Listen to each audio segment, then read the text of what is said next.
Yo, it's your boy Z back with it. Make sure you like and subscribe and enjoy the video. About the Southeast Main Street to the body that was found in the house. Okay, we're able to say that it is Cat. Okay, Shit. so sorry if you lost her. This is 28-year-old John Blauvelt. We listen. That his missing wife was discovered in an abandoned house, brutally murdered, surrounded by satanic markings. Satanic However, markings. John had a disturbing secret he couldn't tell the interviewer that day. Now, I find her down. Using his military experience, he carried out a near-perfect murder that kept detectives one step behind for years. By the time investigators began to narrow in on him, John was already long gone, living Nigga moves smart. in a new house, running away with his 17-year-old girlfriend, and seemingly 17. getting away for good. This defies any kind of logic that I have experienced in my 62 years on this earth. We know more than you think. What if I told you that your cell phone did ping somewhere other than where you say you were? Shit. It's 2:15 p.m. on October 24th, 2016. 22-year-old Katie Blauvelt is captured on CCTV inside her workplace. Her shift is soon coming to an end, and she's planning to meet her mother at 3 p.m. that same day. She leaves, calls her mother, and takes a selfie, unaware it's the last photo she ever takes. Not long after, her phone pings a location for the last time, and Katie disappears without a trace. Crazy word. 5 hours passed by. It's now 7 p.m., and Katie never arrived for dinner with her mother. Worried, the mother and other family members try calling her multiple times, but her phone has no signal. At 7:48 p.m., Katie's mother reports her missing. Officers, friends, and family mobilize to look for her, and the search officially begins. But this left detectives with a critical 5-hour gap in the timeline. 5-hour They would gap. spend months trying to piece together. He meant years, 10 ain't it? hours would go past without any clues about Katie's whereabouts. Then, at 12:33 a.m., the police receive an unexpected call. One of Katie's friends is on the line, claiming he's just found her body, dead, inside an abandoned house deep in a nearby forest. Huntsville 911, what's the location of your emergency? I'm in that Discover Church across from it in the woods. You're at Discover Church across from where? Yeah, the church is crazy work. You're in I was worried about my friend. Well, beside the church. She went missing. She's been missing for a while now. And she came in this house that we used to all hang out in. And she's not alive. Quickly, medics and police rush to the address of an abandoned house deep in the woods. Upon arriving at the scene, officers notice multiple graffiti markings, including apparent satanic symbols. Soon after, they identify the caller as Wayne Roper, a friend of Katie, who leads them into the basement of the abandoned house. True. There, officers find a large concrete box sealed with plywood. When they remove the cover, they're met with a horrifying sight.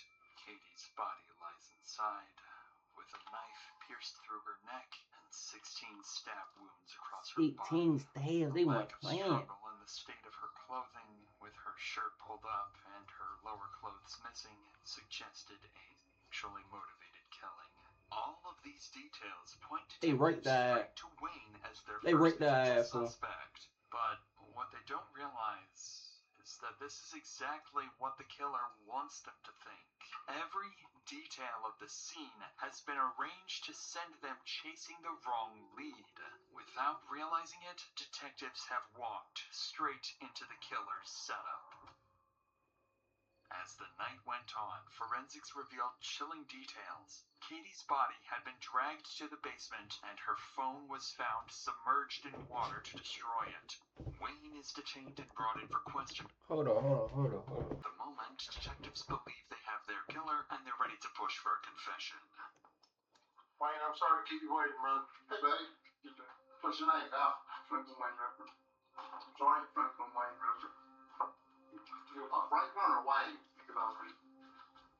Nigga Additionally, Wayne. Wayne believes he's been brought in to be questioned as a witness after the heartbreaking discovery, unaware that detectives are already convinced about his involvement in the murder, and any statement he makes might be used against him. I think you know why you're here, right? Yeah. Okay. Tell me how did you meet Katie? Just from the time you met her, kind of what your relationship was, and leading up until 11:30 or so last night. Okay. I first met her, we were friends at first, and then we dated for like a month or so, and then that's whenever I moved to Liberty with my dad, and we stayed in contact for a little bit, and then once I left my dad's and went to North Carolina, we lost contact. Detectives begin the interview by learning that Wayne and Katie were once together, but quickly, Wayne reveals something that would immediately put suspicion onto his name. Crazy word, he bullshitting. A year later, that Katie got married to John Lavelle, and then one night, she came and hung out with us with John. It was the first time I've seen her since I moved, and since then, John offered me to move in with him, a roommate, being $200 a month. And I took it up. It was a good deal. His ass said pay him $200 a month. So you live with her and her husband? Yes, sir. It was. When was this? Do you remember when this was? When I lived with him, it was before June this year. As Wayne explains that he once dated Katie and later lived with her and her husband, detectives gain another reason to suspect him: jealousy. And just as everything appears to be moving in the perfect direction for the real killer and his carefully constructed plan, Wayne makes a claim that complicates the investigation and may just be enough to ruin the killer's plan. Living there, everything like going okay, then they started having arguments because of me, because she used to talk about me before, and she told me that he was jealous of me, and True. their arguments started getting worse, and Until you were kid that up. was whenever he got drunk one night, and he cussed her out, and he had her in the bathroom. They were just pretty much just screaming at each other. And from there, she ended up moving back with her mom, I think. When did you and Katie, when you were living with John and Katie, were y'all being intimate with each other? It was long ones. And John was there or not there? Yeah, it was like a threesome thing. Nigga said a threesome. How'd that come about? I was drunk and he was drunk, and that was where I did it. Like after that, like he changed. If true, Wayne's claims about John's violent behavior could shift suspicion towards him. But despite Wayne's accusations, something still doesn't add up. His story, with its inconsistencies and gaps, keeps raising suspicions, because prior to this interrogation, detectives learned that on the day of Katie's death, Wayne arrived late to work, and he admits to walking near the abandoned house around the time Katie disappeared. More importantly, while at work, Wayne was aware that Katie might be inside that very house. Yet despite that suspicion, he never alerted authorities. Instead, he waited until the end of the day, went there himself, and only then called the police. All of this places Wayne squarely in the crosshairs of investigators, and unknowingly pushes them further into the real killer's trap. Because in the next few minutes, They own his will take a terrifying turn as detectives unknowingly edge closer to forcing an innocent man into confession to a brutal murder that he never committed.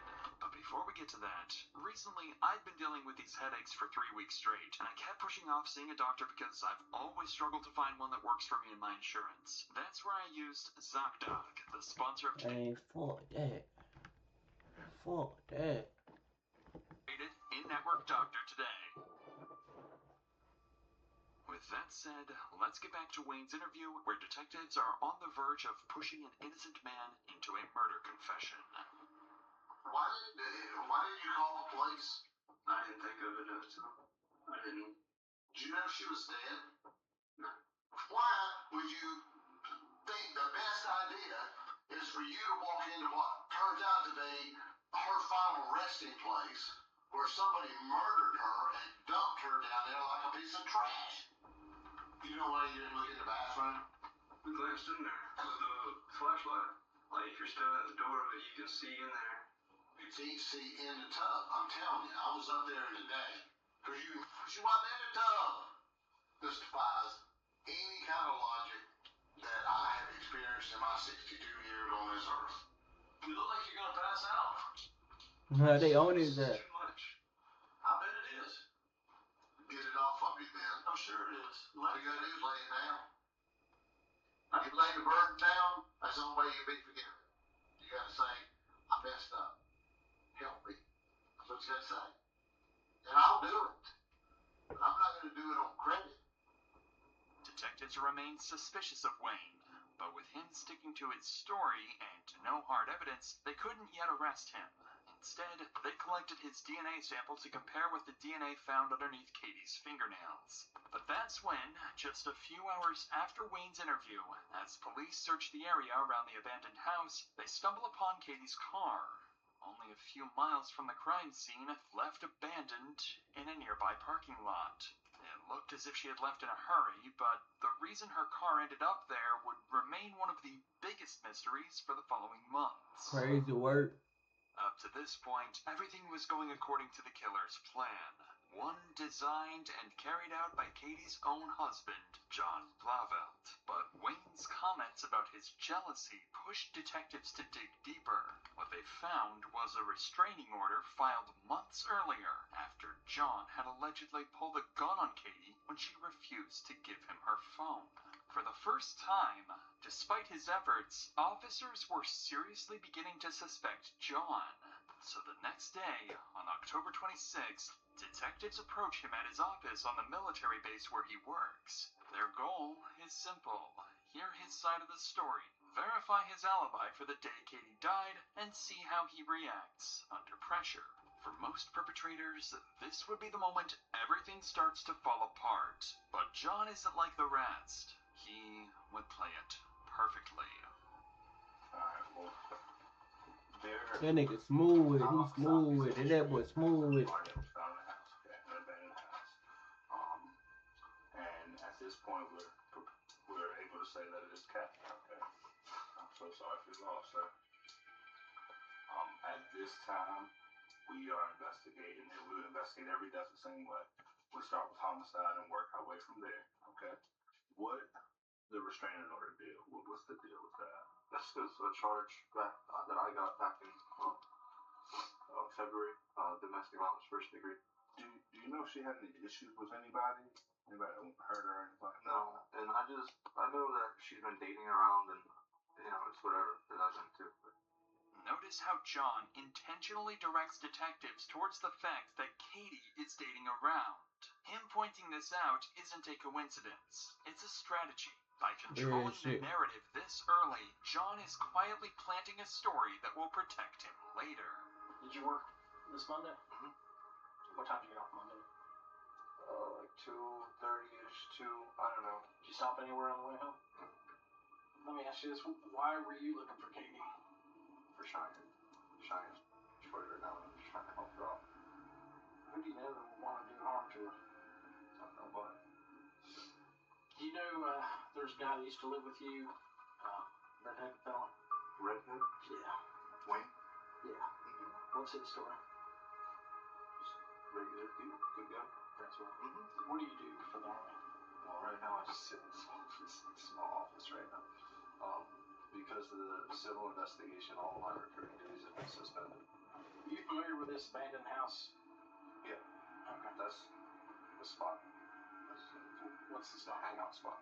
Am I being charged for the crime? Because he's recording me, and I'm not comfortable with that. Nigga get recorded. Ha, we looking at you, nigga. Because this is uncomfortable. Okay. You're not being charged, okay, with a crime right now. As the interview ends, John does something counterintuitive. He defends Wayne, the man he's secretly framing. It's a manipulation tactic known as reverse empathy. By showing compassion, he makes himself appear harmless and trustworthy. John's first interrogation had gone almost perfectly, leaving detectives with little they could use against him. Still, they couldn't shake the feeling that something was off. With no evidence to hold him, he was let go, and officers would turn to those closest to John and Katie, their friends and family, unaware that John had already influenced them. Detectives started with Nigga Crystal, smooth, he too smooth. Katie's best friend, and at the time, also John's roommate. John knew exactly what to expect here. In his interrogation, he had already planted the idea that Katie was dating around, and Crystal, being one of Katie's close friends, also knew about her dating habits. His hope was that she would unknowingly reinforce this misdirection, steering suspicion towards anyone but him. Alright, October 28th, 2016, 4:47 p.m. Simpson Police Department. Shit crazy, bro. Shit really get crazy like that. And he's not the only suspect. You know, there's other people we're talking to, but has he made any statements about I go to jail for Katie's murder? He's just, I mean, he said that, you know, it sucks for him because he feels like he's gonna get in trouble for it, but you know, he's like, I didn't do this, you know? Like, I'm tired of people coming after me. Right. See, me and John actually really do get along.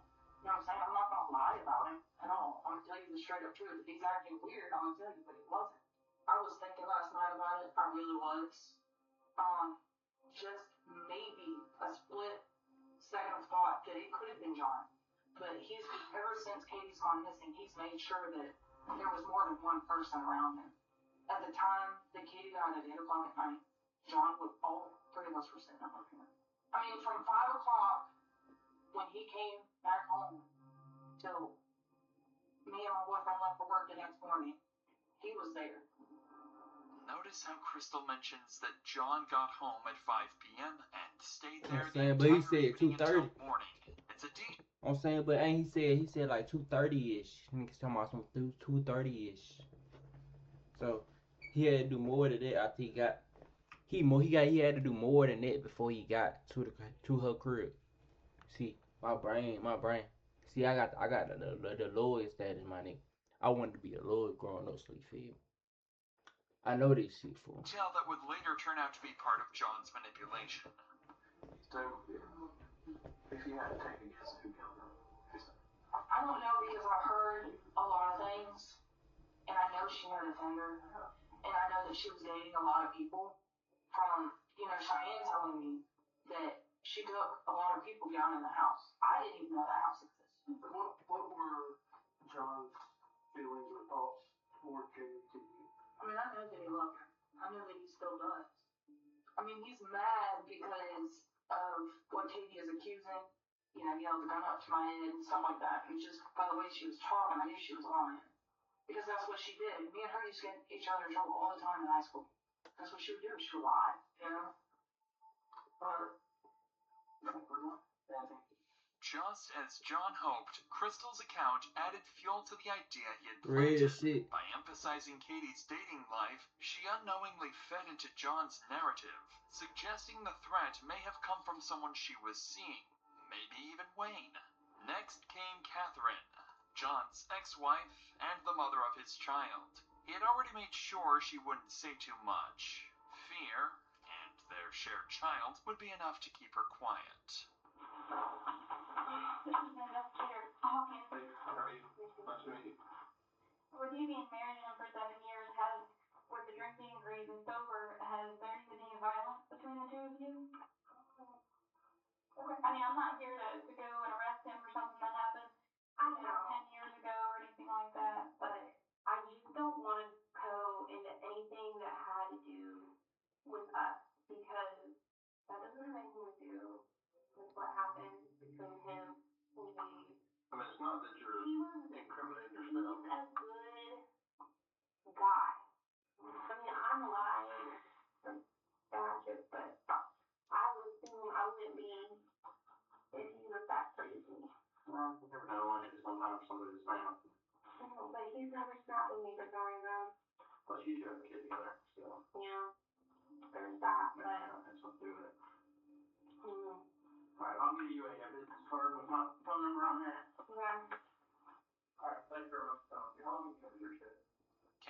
silence kept John safe for now. But the final interview with Katie's niece, Cheyenne, would not go according to John's plan. Unlike Crystal or Catherine, she wouldn't protect him. Instead, she would point suspicion directly at John and reveal a motive that would tie everything together. For the first time, his carefully built plan would start to fall apart. Alright, your name is Cheyenne Paxton, is that correct? Yes. Okay. It is Thursday, October 27th at 8:52 a.m. Simpsonville Police Department. They own their badge. To the homicide investigation. Caitlin Blackbelt. Have you ever seen John get violent towards Katie? I've never seen that. I've seen them argue. Would Katie have gone over to his house on her own? Within the last 2 weeks, how long? Like I told. So he says he hasn't seen her since July. July. Yeah, no. He's seen her. I know that John is really angry at Katie for a lot of reasons. Tell me what he's mad at her for. He feels like that it's her fault. The whole, the relationship went bad. And everything kind of went bad. Well, he feels like it's her fault that he's losing his job. And that he got in any trouble. He just blames it all on her, you know? Shit crazy. I don't know if this matters or not. But I know he has like $150,000 life insurance policy on her too. They got him with that. Well, he feels like it's her fault that he's losing his job. And that he got in any trouble. And he just blames it all on her, you know? And I don't know if this matters or not. But I know he has like $150,000 life insurance policy on her too. I appreciate you coming in. I know it's not easy, especially when somebody close to you, but it's important we, a lot of this information you gave us, good information that we need. So. Cheyenne's interview gave detectives their first real motive pointing to John, but motive wasn't enough. They needed evidence. Real shit. They have a few leads, but they have no defined person of interest just yet. As the investigation dragged on, the detectives' frustration began to grow. John had covered himself so carefully that they couldn't even get a judge to approve a DNA warrant. Crazy work. They had nothing that could tie him directly to Katie's final moments. It's now been 4 days since Katie was killed, and detectives didn't have any solid evidence. They knew John was smart, but so were they. Out of options and patience, they began planning something different. They began forming a new, risky, and very unconventional plan. In just 2 days, they would set a trap for John. A trap at Katie's own funeral. In the days leading up to the funeral, detectives stayed ready. While they waited, Katie's family mourned and tried to make sense of what happened. 22-year-old Katie had spent the past year working at PetSmart, surrounded by animals she was saving and taking care of. She was easygoing and warm, quick to make friends, and close with her family. But her peaceful life from just days earlier would make what was about to come only more unsettling. As the day of the funeral came, detectives entered the funeral home early, working quietly before guests began to arrive. They positioned hidden cameras around the room and secretly wired the space for sound. Everything They inside the moving funeral smart. home looked normal, but in reality, detectives controlled every detail. They ain't moving Placed smart. cups of water and other drinks where guests could easily reach them. The plan was simple. Get John to drink from one of the cups, catch it on video, collect his DNA from the cup, and compare it to the DNA found on Katie's body. On October 30th, the day of the funeral, detectives set their plan into motion. But what their cameras are about to capture goes far beyond anything they expect. They got this bit on camera. They don't even know nigga being recorded.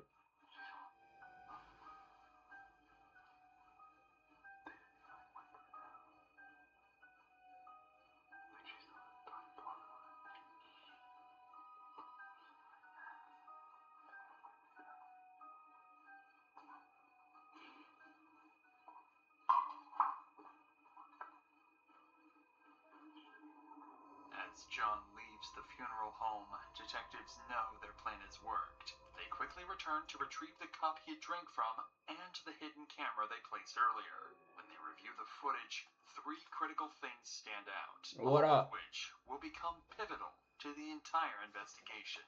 The first is exactly what they were hoping for. John drinks from one of the cups and leaves it behind, giving detectives the evidence they need to collect his DNA without a warrant and compare it to the samples found on Katie. The second They detail go deep is for this shit, something bro. they never expected. The footage captures John walking up to the casket, taking pictures of Katie's body while making unsettling comments. And the third, perhaps most unsettling of all, is that John isn't alone. Standing beside him is an unidentified young woman who quietly tells him to stop taking pictures, then giggles moments later. Her behavior immediately drew attention, and detectives decided to collect her cup as well for DNA testing. And when they began digging into her identity, they discovered the woman was 17-year-old Hannah Thompson, a Nigga friend. talk to a And more 17-year-old recently, girl. John's new roommate. They also learned that she had once been close friends with Katie. Given her connection to John and Katie and her strange behavior at the funeral, detectives know Hannah isn't just another witness. She might be the key to solving the entire case. And they were dead on. At this point, detectives have interviewed Wayne, John, and people from both John and Katie's circle. They also collected crucial evidence and leads, and now believe that Hannah, the 17-year-old who lived with John, could be the key to uncovering the truth about Katie's murder. The next day, on October 31st, a week after Katie's death, detectives approach Hannah and bring her in for interrogation. If anyone knows what really happened, it's her. Hey, looking at the camera, dead at the camera. You saw Katie. Like a few months ago. What was your feelings towards her? I mean, I've always seen her as like a friend, because like I lived with her for a little bit. Right. So is it fair to say you were on good terms with her when she was killed? Mm-hmm. Okay. Did you end up going to her visitation Saturday? No, I didn't. Okay. So you didn't get to say goodbye to her. John, I think, went there Sunday, right? Mm-hmm. Okay. You didn't get to go with him. I went with him, yeah. I didn't go Saturday because her family doesn't really like me because of her niece Cheyenne. Yeah. Yeah, we were kind of like off and on friends, and I think she might have said something about me that her family didn't really like me. Did you go in the room and pay your respects, or how did that go? It was hard. It was really hard. How long did you stay in the room with her casket? He know what to ask. 10 to 15 minutes. What did y'all talk about when you were in there? We didn't talk at all. Nothing? We just see each other, like moments, I guess. Did John ever take his cell phone out and take a picture of her? No, he didn't. You sure? Oh, you can tell me. Some people do that. Yeah, he never did. Granger knows Hey, that line. procurement coordinator They be lying. you can count on auto reordering. She lying. And they know, because they got Call proof. 1-800-GRANGER. Watch Hannah's behavior closely. As the questions get more direct, her eyes start darting between the detectives. She fidgets with her hands, picks at her nails. Her whole demeanor shifts. It's clear she's getting nervous, and the detectives can see it too. So while you were in that room, you two never talked at all? I kind of rubbed his back a little bit. You know, I told him that it was okay, but other than that, we didn't really talk. Was he crying? Mm-hmm. Were you crying? It's just hard, like, seeing somebody like that. I bet. Monday night at I some point bet. before you went out, You know you what she got back did. trash to your car, or to his car, right? I don't remember. So you don't recall carrying out a trash bag or cleaning anything up? Having to put stuff in the trash? Yes, sir. Okay.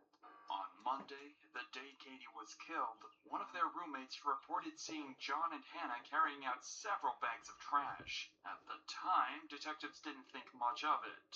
It felt like a small, irrelevant detail with nothing to back it up. But now, with all this new information coming together, that statement suddenly stood out. It was another piece of the puzzle, something they could finally use to put more pressure on Hannah.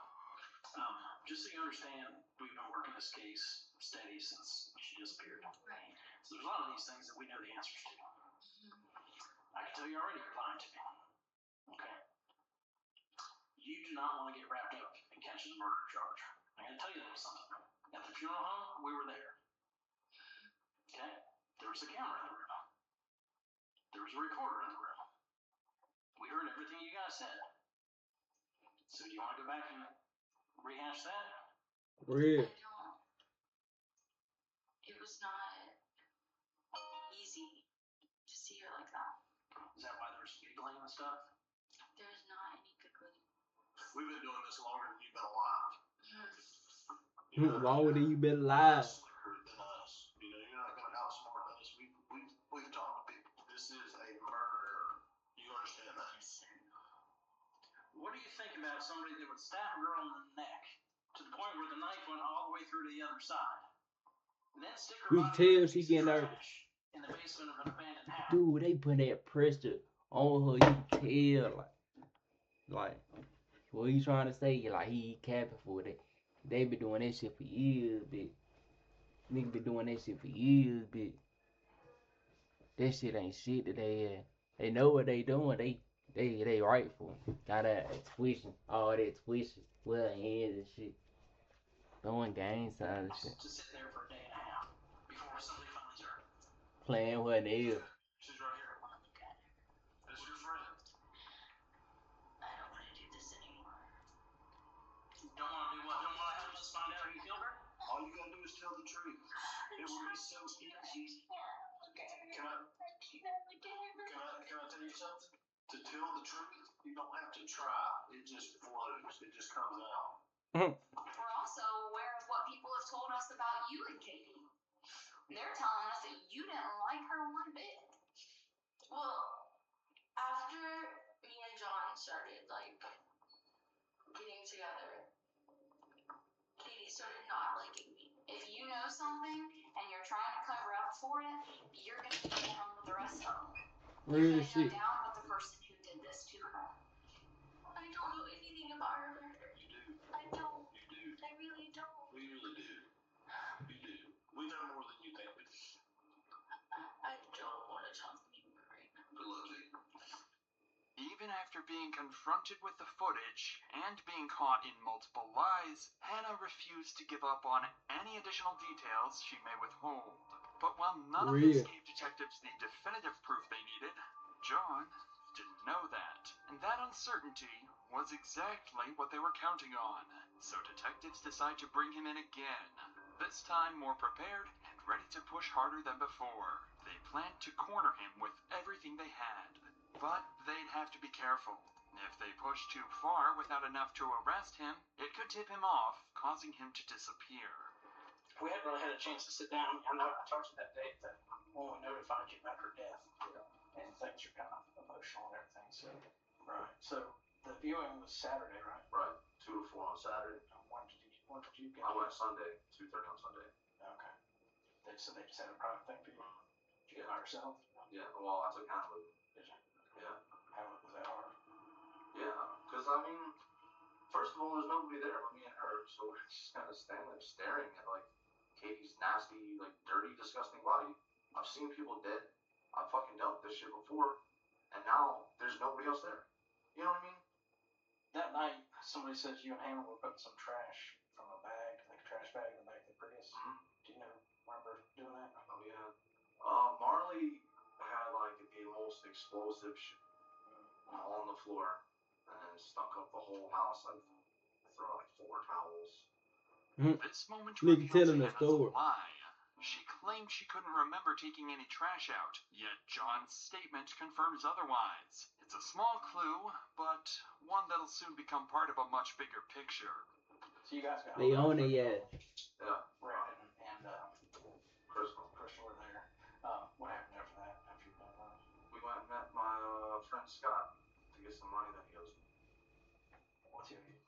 He owed me $500 for when he crashed my car. Where'd y'all meet with Scott? At the Zaxby's on Thursday. He was in the Army with you? Yeah. Yeah, we Y'all deployed deployed together? together. We deployed together. Did you go anywhere before that?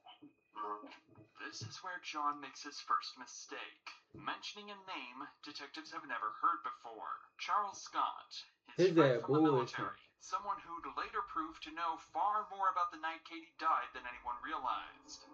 I don't know how much you know about cell phones and stuff like that, but as you go around, your cell phone's constantly searching for signals and stuff like that. So with that said, is there anything, going back to last Monday, is there anything that you told me that your cell phone records would say otherwise? I don't believe so. What if I told you that your cell phone did ping somewhere other than where you say you were? Then I'd also say that her cell phone pinged in West Virginia. Yeah, that ended up being a AT&T mishap. They plugged in the wrong phone number. Yeah, I don't know. Okay. What if I told you that Charles Scott's phone number pinged in the same area that yours did, and not around Zaxby's? Shit crazy. Monday night. Scott freedom of moving on him. We can call him. We can ask him. So the night, this Monday night that we're talking about, around 6:15. They throwing that flame, throwing that heat on his Think ass. of any reason your phone would show that you were in that area of Augusta Road, White Horse Road? No. Is there any reason you and Charles were talking a lot that evening? Yeah, because that's the night that he was here. That's the night he was available. I'm not looking to offend you, but it's questions that we need to get answered and cleared up. Okay. Did Katie have any kind of life insurance policy? Through the military, yeah. She's on my funeral. Okay. Same as my daughter. Would you be willing to take polygraphs so we can go ahead and do that with you and eliminate you and start looking I elsewhere? had to talk to my lawyer about that first. Okay. See what he says, because I don't know about that at all. As the interview ends, detectives have their first real connection between John and Charles. His ass. Both of their phones show activity near the area where Katie's body was found. It isn't enough to make an arrest, but it's enough to keep digging. And with a new name now tied to the night of the murder, He should never John did. can sense it. Detectives are closing in. At this point, the main circle of suspects included Wayne, John, Hannah, and now more recently, Charles Scott, John's friend from the army. But as detectives slowly pressed forward, John was growing uneasy. For the first time, he was starting to realize his master plan might not hold. That's when, on November 4th, 11 days after Katie was killed, detectives received a call that would send the case in a whole new direction. Crystal, who was John's roommate and had been interviewed earlier, came forward with information that changed everything. Hi, Crystal. Hello. How are you? Hey, snitch. She a rat. She a rat. Oh, I don't know. You got a phone call on Wednesday? It be your own folks, bro. It be your own folks, bro. He said, "Are y'all at home?" And we said, "No." And he said, "Okay, all right, bye." And then just hung up. Well, me and Brandon got home about 6:15, 6:30, and we seen that in our room we have, like I said, the Halloween lights just going across the ceiling. The attic is right where that light is at, and we had the lights. I had the lights going across the attic. Well, when we come back, they were just torn down. We haven't even touched them. They were just ripped out from the attic. And once we figured out he was gone, we went searching through the house, making sure all the windows were locked and covered. And because I've never been in a house alone like that, except for my apartment. But he was gone. You know, and we couldn't call him because the cops had his phone. I said, Brandon, we need to go back outside and call the Simpsonville Detective Warlock. And I told him what was happening, and he was like, I was like, if you want to come and search the house right now, I'll give you full permission. And he said, well, I can't do that without a warrant. And he was like, and I was like, well, I mean, there's no way that somebody can come out here and like search the house or anything like that. And he said, no. He said, your best bet is to go stay the night somewhere else. He was like, because you're possibly living with a murderer. John was gone. Shit crazy. His disappearance also meant he abandoned his military service, officially classifying him as a deserter. However, as investigators would soon learn, he wasn't alone. He had fled with none other than the 17-year-old girl, Hannah Thompson. And as officers across the state searched every highway, every motel, every possible route out of South Carolina with no sign of either of them, it became clear this wasn't just an investigation anymore. This was a manhunt. They was on a hunt for In the his days ass. that followed, Still don't got no were proof. few. The pair had vanished completely off the grid 28-year-old former Army sergeant and a 17-year-old teenager, gone without a trace. Then, on November 19th, 26 days after Katie's death, a small breakthrough happened. John's red Yukon was captured on CCTV near Las Cruces, New Mexico, about 1,600 miles from Simpsonville, South Carolina, where he disappeared. And just 2 days later, on November 21st, that same Yukon was found abandoned in the mountains of Umatilla County in Oregon, over 1,400 miles away from Las Cruces. Inside the vehicle, investigators found John's laptop, clothes, and camping gear scattered around, suggesting that after the crash, John and Hannah grabbed what they could and ran into the woods. The discovery confirmed what detectives had already feared. John and Hannah were constantly on the move, crossing state lines and staying just far enough ahead of law enforcement to vanish. They is on that run. Later that same day, authorities issued arrest warrants for both John and Hannah, officially turning the case into a nationwide manhunt. By this point, John and Hannah had already been on the run for over 2 weeks before any warrants were ever issued, putting them far ahead of law enforcement and nearly impossible to track. But once the warrants went active, detectives finally gained full access to their phones, chat logs, and internet history. And that's when their worst suspicions were confirmed.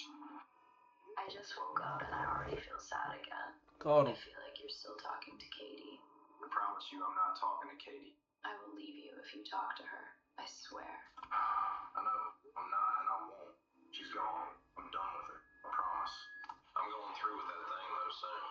I'm gonna be staying with you. Good.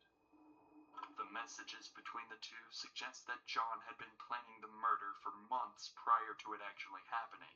And upon searching his internet history, they found searches like how to make a two-way radio or how to sharpen a knife, leaving little to no doubt about his involvement. Shit crazy, But with nigga. John and Hannah Dumb. still missing, detectives had little choice but to wait, hoping for the next break that could pull them back on the trail. And that's when, on November 25th, 21 days after John and Hannah's disappearance, and over a month after Katie's death, detectives got a call from a South Carolina prison. But the caller wasn't just anyone.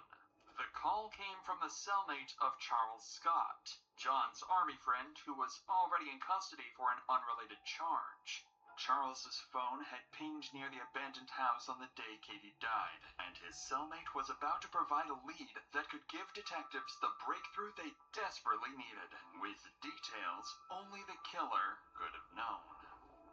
As we're talking today, is that Charles Scott you're talking about? Yeah, that's the one I'm talking about. He told me that he had killed a girl. Helped kill that girl. Wouldn't lay his blame. Named John, something like that. You know, they had put her in a drug house or an abandoned house, in a basement, in a box that they two people know. He was the one that coerced her to the spot where John come up behind her and got her, grabbed her. And they met at a different location. When John got her, they put the knife to her. John stabbed her. Ooh. John stabbed her. He didn't say. He said he knows he stabbed her twice. John made him stab her twice. He actually said he scared him when he stabbed her at first, but then after he stabbed her, it made him feel a little better. William's statements are shocking. His account of what happened closely mirrors the possible events of the night Katie died, and what he says next only grows more disturbing.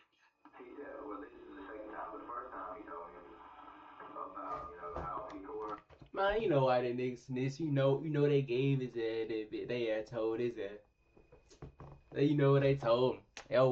Oh, snitch on this nigga right now, fool. You snitch on this nigga right now. We'll short your sentence, nigga. It's that simple, bitch. And these niggas be falling in the death trap. Falling in the trap just because they don't want to stay in jail for something they did.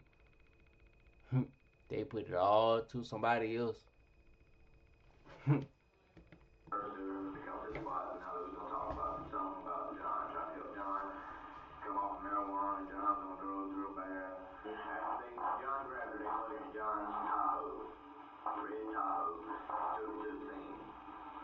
Where does it say where they actually killed her at? In the back of the Tahoe, on Tara. I said, look, be honest with him. I said, had they took your DNA? He said, no. I said, well, that's a good thing. I said, your DNA is what I'm saying.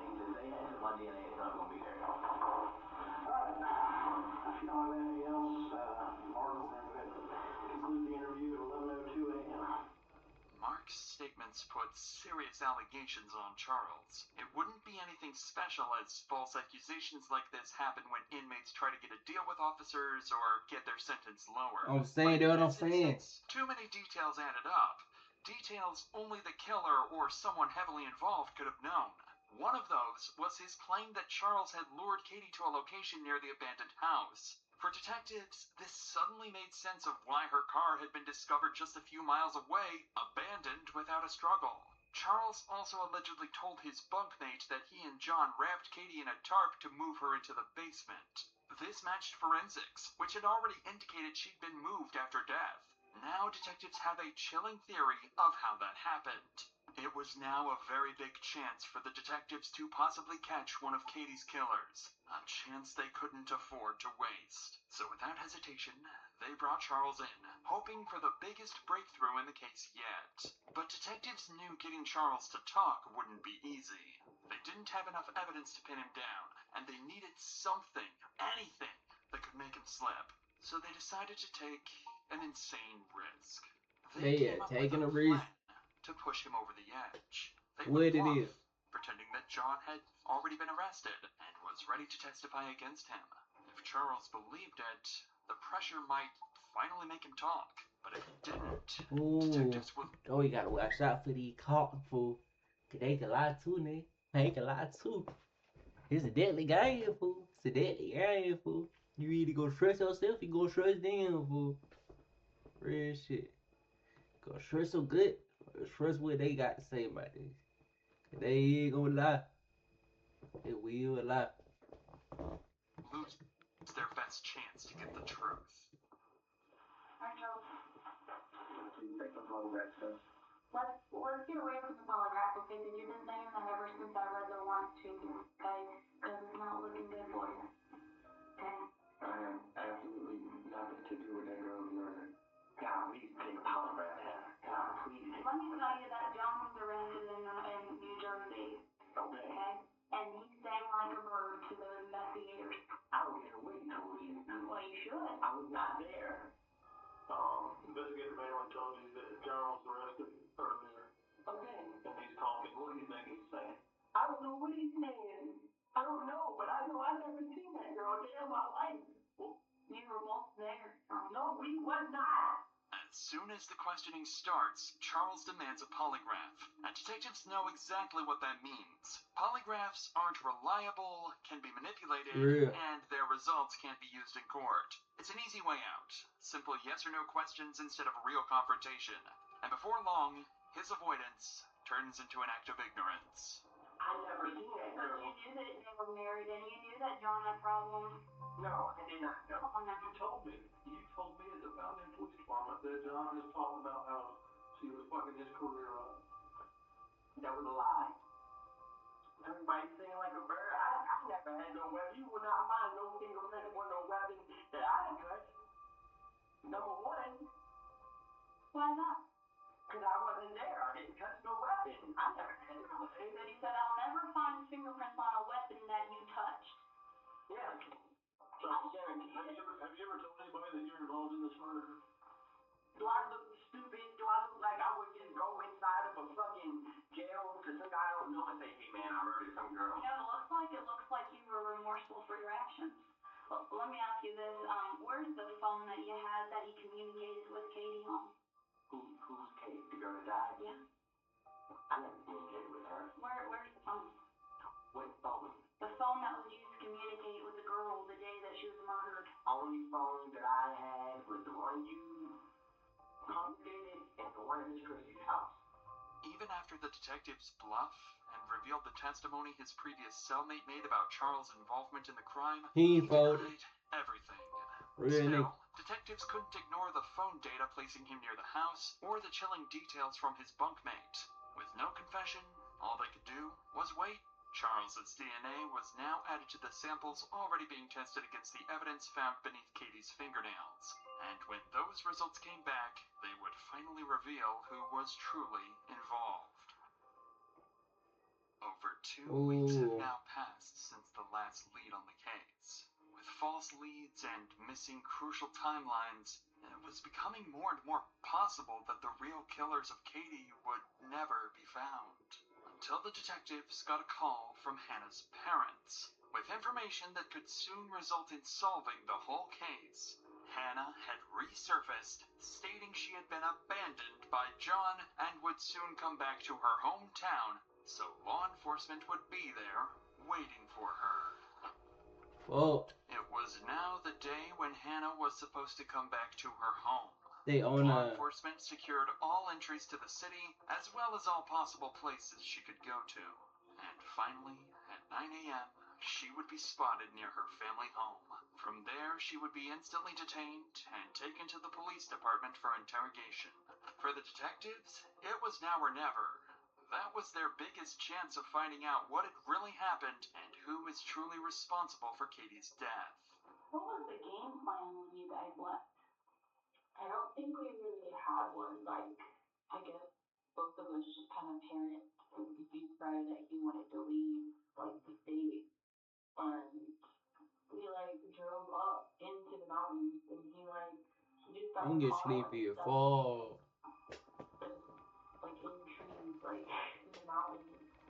So I was like, what are we gonna do? He said that we would hike. I kind of, like, stopped, and I was crying, and I was like, I can't do this anymore. I was like, I need to go home. Like, he started, like, yelling at me and calling me names and saying that if I left, like, he was gonna kill me. Then, like, one morning, like, he had gotten up and left, and I was just, like, I'm not just gonna, like, sit here. Like, I got up, and I went to, like, down the street to, like, a hotel, started crying, and then I sent a message to my mom and dad. Hannah continued describing their time on the run, doing her best to avoid talking about the day of the murder. It went on for nearly 2 hours, and by then, the pressure had clearly worn her down. That's when the detective would start asking her the difficult questions, causing Hannah to break, revealing everything she knows. She bullshitting. Let's go back to that Monday, okay? Because we now have conversations between you and him on Wednesday about he's going to meet up with her, he's going to drink some beers with her at this abandoned house. He said he tries to meet up with her, it doesn't work. But then lo and behold, she's found at that abandoned house that he was supposed to go meet up with her at. Meanwhile, he randomly asks you to drop her off on Woodruff Road, or drop him off on Woodruff Road, and doesn't tell you why or anything. Okay? So can you please tell me what the game plan was? What did he tell you he was going to go and do? He told me that he was just going to go over her at work. We drove him over there. And he kept telling me, like, every day that, like, it was my fault, and like, he did it for me, and like, what did he say he did for you? She crazy, man. You know, we were in 4 years, and the next thing you know, he like yelled it really loud, said that he killed her for me. And was there a plan before this to get rid of Katie? No. Not from you, but did John ever talk to you about getting rid of Katie? Honestly. No. What did he tell you about killing Katie? He just said that like it was really Hey, I just thought about something. Bro, why they nigga ain't just fucking? Bro, why they nigga ain't just? Bruh, I'm not tripping, bruh. Bruh, the nigga could've just talked to her, fool. But why he could've just let the bitch go, fool? Like, bitch, I don't want to talk to you no more. Is that hard? Bitch, I don't want to talk to you no more. All that shit for nothing. She sold.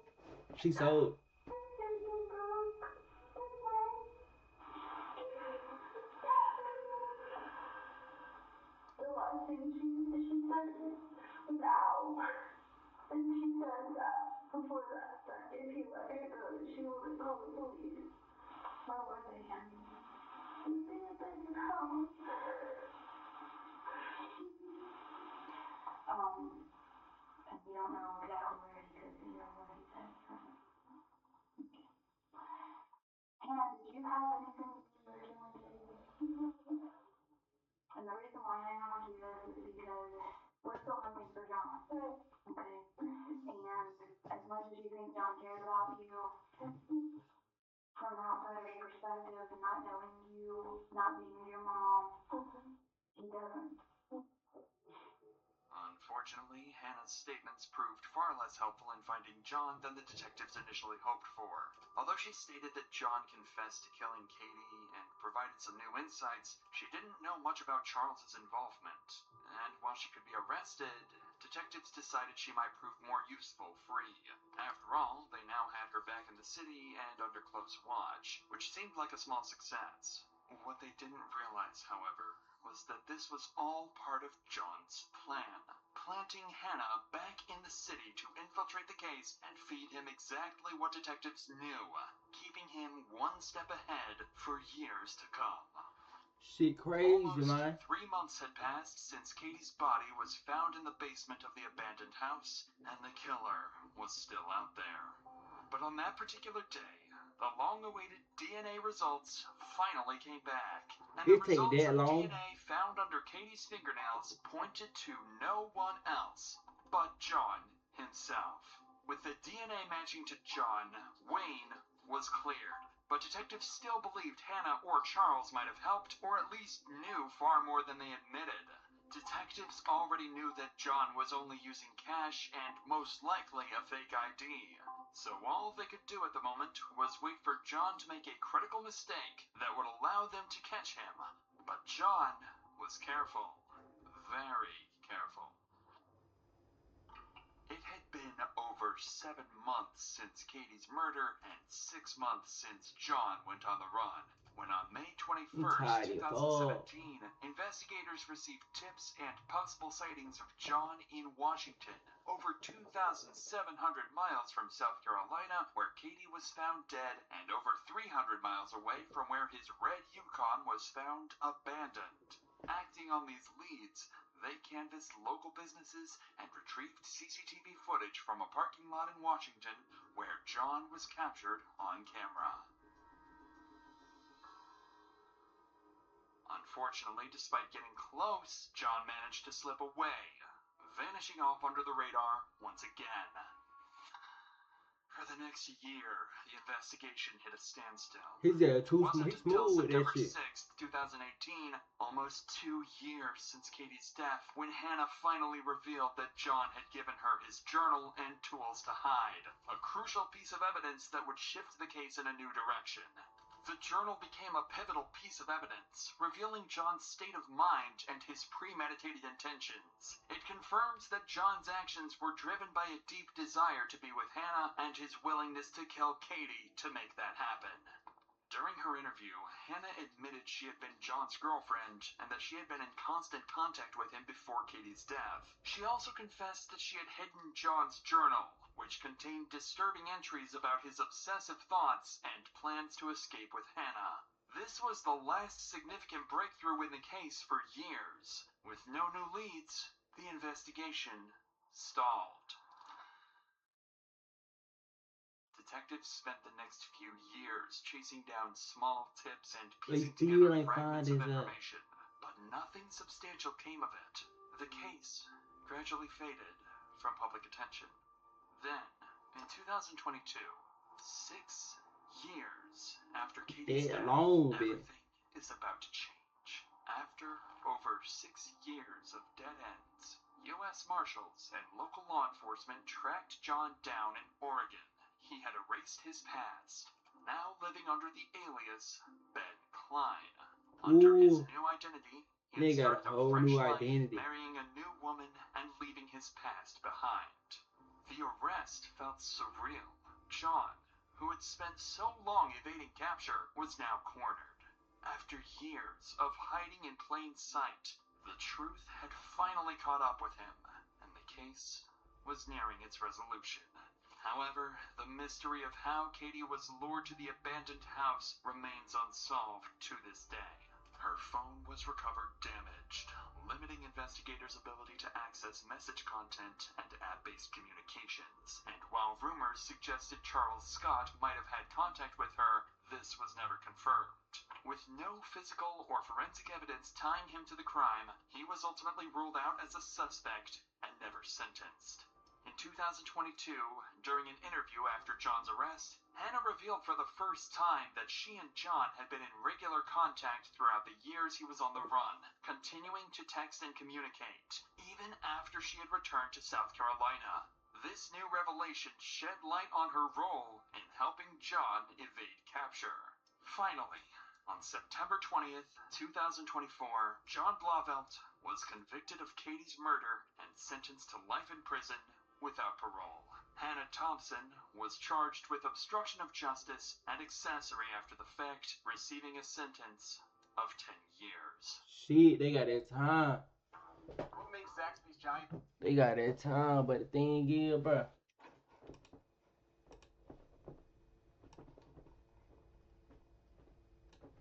The thing is, bitch, what's all this shit worth it, bitch?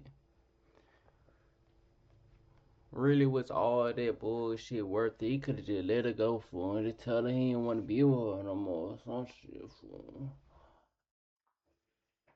She wanted that hard, bitch. That nigga in jail for life cause of murder. What a dumbass. But alright, bro. I'll catch y'all later, my nigga. Well, I'll catch y'all later. So long. Make sure you like and subscribe. Oh, God. On the road to 30. 30 subs. My name is Sasuke Uchiha. I hate a lot of things, and I don't particularly like anything. What I have is not a dream, because I will make it a reality. I'm going to restore my clan and destroy a certain someone.